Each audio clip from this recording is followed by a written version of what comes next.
নমস্কার বন্ধুরা, আজ আমি আলোচনা করব শ্রী শ্রী মায়ের শেষ অসুখের সময়কার ঘটনা। একদিন দুপুরবেলা স্টার থিয়েটারে তখনকার নামকরা অভিনেত্রী শ্রীমতী তারা সুন্দরী মাকে দর্শন করিবার জন্য আসিলেন। মায়ের শরীর তখন বেশ দুর্বল। মাঝির ঘরের মেয়েদের সকলের সহিত কথা বলিতে বলিতে একটু শুইয়া রইয়াছেন। তারাসুন্দরী মার কাছে বসিয়া খুব সন্তর্পণে ও ভক্তি বিনয় সহকারে কথাবার্তা বলিতে লাগিলেন। কিছু পরে মা বলিতেছেন, স্টেজে তো বেশ বলো, এমন সেজে আসো যে তখন চেনাই যায় না। এখানে এমনিই কিছু শোনাও দেখি। তারাসুন্দরী মাকে নমস্কার করিয়া পুরুষোচিত ধরনে বেশ বীর ভাব বিষয়ক একটি পাঠ আবৃত্তি করিয়া শোনাইলেন। মা খুব খুশি, বলিলেন, আর একদিন এসো। এই সময় বিশিষ্ট অভিজ্ঞ ডাক্তার শ্রীযুক্ত প্রাণধন বসুর ওপর মায়ের চিকিৎসার ভার অর্পণ করা হইয়াছিল। প্রাণধনবাবুকে 16 টাকা ভিজিট ও 5 টাকা মোটর ভাড়া বাবদ দিতে হতো। তিনি প্রত্যহ সন্ধ্যার পর আসিয়া মাকে দেখিয়া যাইতেন।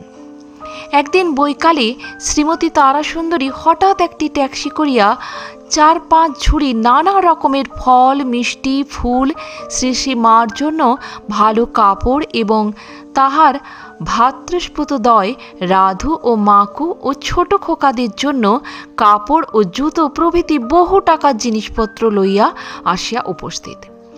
মা এই জিনিসগুলি মাঝির ঘরে রাখিয়া দিতে বলিলেন।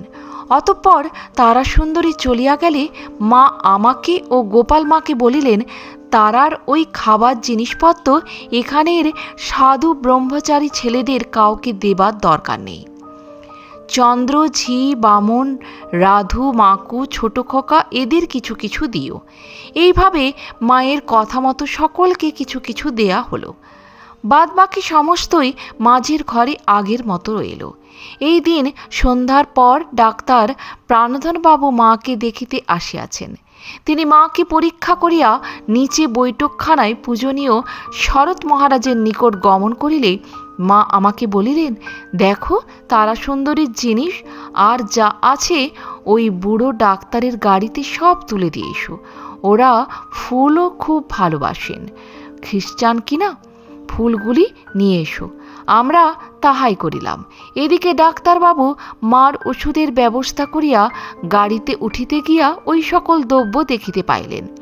কে দিলেন জিজ্ঞাসা করায় পূজনীয় শরৎ মহারাজ বলিলেন, মা এসব আপনার জন্য পাঠিয়া দিয়েছেন। ডাক্তারবাবু জিনিসপত্রটি দেখিয়া খুব খুশি হইলেন মনে হইল।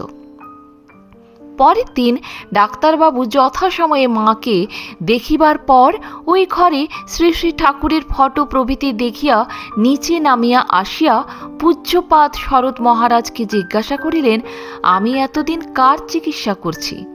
মহারাজ উত্তর দিলেন, পরমহংসদেবের সহধর্মিণী, আমাদের সংঘজননী শ্রী শ্রী মায়ের। ডাক্তারবাবু পুনরায় কহিলেন, এত খরচপত্রের টাকা কোথা থেকে আসে? মহারাজ উত্তরে ভক্তদের সাহায্যের কথা জানাইলেন। ও, তা এতদিন বলনি কেন? এই বলিয়া ডাক্তারবাবু বসিয়া ওষুধের ব্যবস্থা করিতে লাগিলেন। ইহার পর পূজনীয় শরৎ মহারাজ পূর্বের ন্যায় ডাক্তারবাবুকে দর্শনী ও মোটর ভাড়া টাকা দিতে গেলে তিনি অতি বিনীতভাবে বলিতে লাগিলেন, দেখুন, আপনারা আজীবন অতি নিষ্ঠার সহিত যার আপ্রাণ সেবা করে জীবন সার্থক করছেন, আমাকে এই বৃদ্ধ বয়সে তার একটু সেবা করবার সুযোগ দান করুন।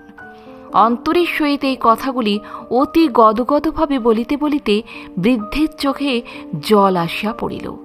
বলা বাহুল্য, এই দিন হইতে ডাক্তারবাবু আর দর্শনীয় টাকা গ্রহণ করিতেন না। অধিকন্তু কয়েকদিন পরে যখন তাহার চিকিৎসায় তেমন ফল হইতেছে না দেখিয়া সকলের পরামর্শে মায়ের জন্য অন্য চিকিৎসকের ব্যবস্থা করা হইল।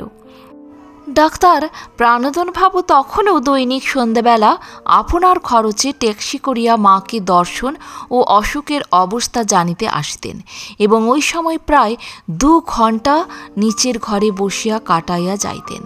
তিনি শ্রীরামকৃষ্ণদেবের বিষয়ে বিশেষ কিছুই জানিতেন না।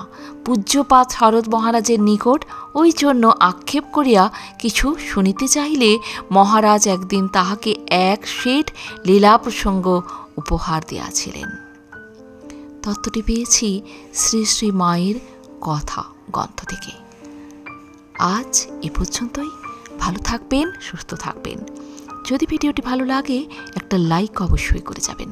আর আপনি যদি নতুন এসে থাকেন আমার চ্যানেলটিকে সাবস্ক্রাইব করে বেল আইকনটি প্রেস করতে ভুলবেন না। সবার আগে বেলা 3টেই পৌঁছে যাবে আমার ভিডিওগুলি আপনার কাছে প্রতিদিন। ধন্যবাদ।